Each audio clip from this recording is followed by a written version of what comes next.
This story is about a great learned master from India. He was the 23rd successor of Gautam Buddha. His name was Aryan Simha. A king in South India requested him to come to his court. The king himself came, bowed down to Arya Simha, touched his feet, and said, "Please come to my court to bless us. It has been my desire to listen to some sutras of Gautam Buddha by a man who is a successor of Buddha himself. So I have been avoiding scholars, pandits, and professors. I have been avoiding them because those sutras that Buddha uttered are so precious that only a man who has attained that level of consciousness shall be able to give expression to them." Arya Simha accepted the king's invitation. He came to his court with an attendant. The king was thrilled. It was his dream to one day have a Buddha in his court, in his palace. The whole palace was decorated, the whole town was decorated. The people of the capital were celebrating, but the king was puzzled, a little surprised. Arya Simha sat silently, not saying a single word, and instead the attendant recited the sutras. Now this was not the purpose at all. The king could have found better people to recite the sutras than the attendant. He was just an attendant who looked after Arya Simha and ran errands for him. A very ordinary man, not even a great scholar. His grammar was faulty. His pronunciation was not exactly as it should have been. He was an ordinary man. The king had accepted Arya Simha to recite the holy sutras, sermons, but that was not happening. An ordinary attendant was reciting the sermons, but out of respect, the king kept silent. When the sutras were finished, he touched the feet of Arya Simha and said, "Sir, enlighten me about this, otherwise I will remain puzzled. Why didn't you recite the sutras?" Arya Simha laughed and said, "What? I did not recite the sutras? Then what else was I doing here the whole time, you fool?" The king was even more puzzled because Arya Simha had kept quiet. He had not said a single word. The king said, "Please explain it to me. I don't understand. I am an ordinary ignorant person. I may not know the ways of the Buddhas." Arya Simha said, "I sat silently, breathing in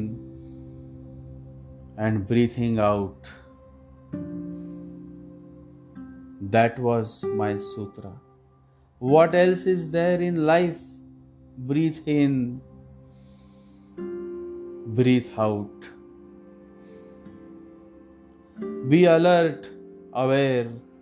When I breathed in, I was aware. When I breathed out, I was aware. It was all awareness. What else is a sutra? Awareness. If you had observed and listened to the rhythm of my breathing, you would have understood. I have recited it. Words are one way to recite it, breathing silently but with full awareness is another way, and a far better way. I have been very expressive today. I gave you practical demonstration, knowing that you have been waiting for so long. I thought, why not give you the real thing?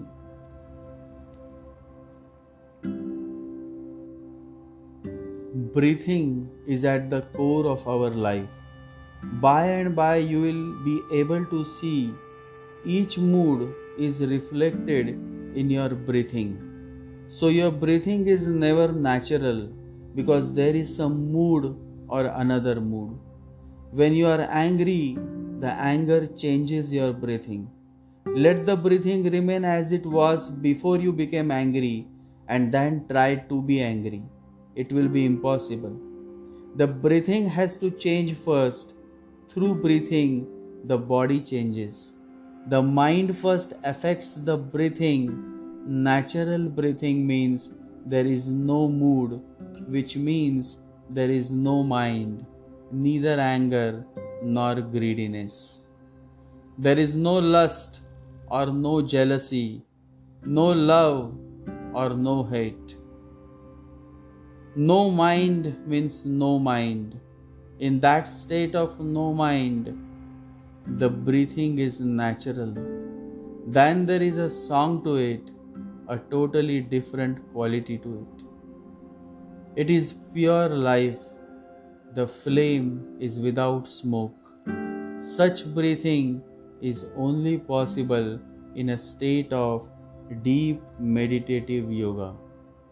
And Arya Simha had demonstrated this state of breathing to the king, but the king was not able to observe it. He had missed it. The king felt sorry how much he had missed due to his lack of observation. He missed it. The great yogi was giving practical demonstration of the sutras, of the sermons, and he simply couldn't observe. The king had known something strange was happening, but had not been able to recognize it. He started crying. He said, "I have missed it. Why didn't you tell me before? Now I know there was something and I had even felt it, but my consciousness, my observation is not so developed, and so I could not understand what was happening, and I was too concerned about that foolish sutra. I was continuously thinking about why you were not reciting the sutra and why this attendant was reciting the sutra. I was so concerned about the sutra that I missed it, but I am grateful that you showed such compassion, that you showed your being so demonstrative, so true, so authentic." Such a beautiful legend depicting the very importance of observation. One missed observation and a whole wealth of wisdom is lost. The whole meaning of the situation is misunderstood. Usually people observe to judge, but observation is meant for learning and not for judging. Observation is education. It is a beautiful art that can open the doors of wisdom and change the very dynamics of our perspectives towards those whom we have been merely judging but never truly observing.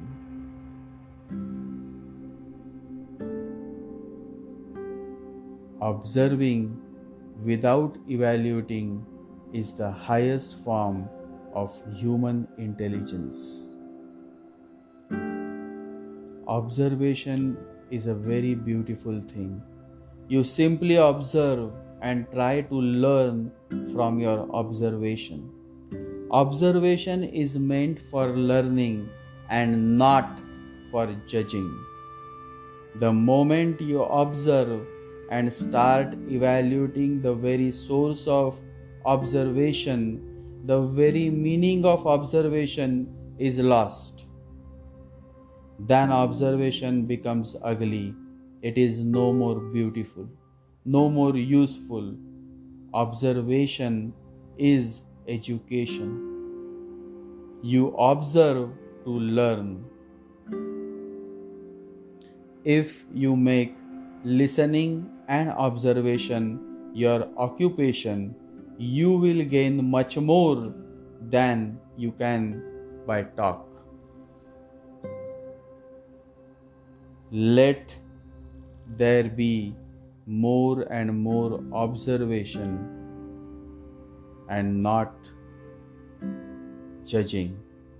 Observe without judging. To acquire knowledge, one must study, but to acquire wisdom, one must observe. Meditate.